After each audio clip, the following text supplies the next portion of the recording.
Une autre question qui m'est très souvent posée, c'est faut-il avoir un don? Qui peut le faire? Est-ce qu'il y a quelque chose qui est seulement réservé à certaines personnes sur cette terre ou absolument tout le monde peut le faire? Alors, d'après mon expérience, je serais tentée de dire que tout le monde peut le faire, absolument sans exception. Maintenant, je n'ai pas vérifié avec tout le monde non plus. Ce que je veux dire par là, c'est que ce mode d'échange n'est pas réservé au monde animal et humain. C'est pas juste en apprenant une certaine manière de faire qu'on peut communiquer avec un animal.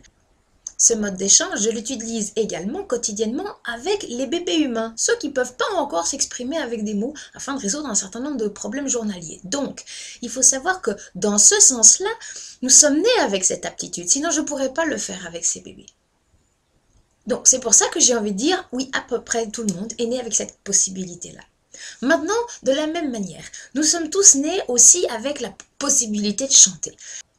Mais pas tout le monde pourrait devenir forcément un chanteur de talent et certains même se feraient assommer à coups de tonate. Par exemple, moi, je chante absolument comme une casserole. Voilà. Mais par contre, est-ce que j'ai une capacité de chanter qui fait que je pourrais, par exemple, chantonner sous la douche et m'entendre? Alors oui. Eh bien, je pense que dans le cas de ce genre de communication, en l'occurrence avec les animaux, nous sommes tous capables de faire ce qui est de l'ordre du basique.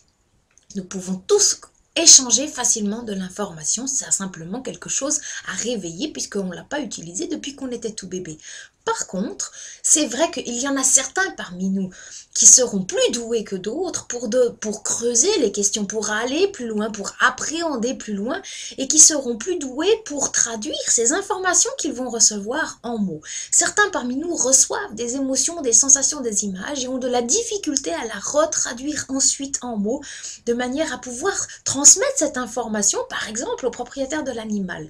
Et il y en a d'autres parmi nous pour qui c'est beaucoup plus facile. Donc dans ce sens-là, il y a peut-être des gens qui ont plus de talent que d'autres. Mais dans l'absolu, est-ce que tout le monde peut au moins s'essayer à avoir une communication avec son animal, une communication poussée, donc réellement poser des questions sur comment il vit les choses, comment il les ressent, ce qu'il aime, ce qu'il n'aime pas, pourquoi, qu'est-ce qu'il voudrait à la place, et surtout pouvoir recevoir une réponse qui est compréhensible pour nous.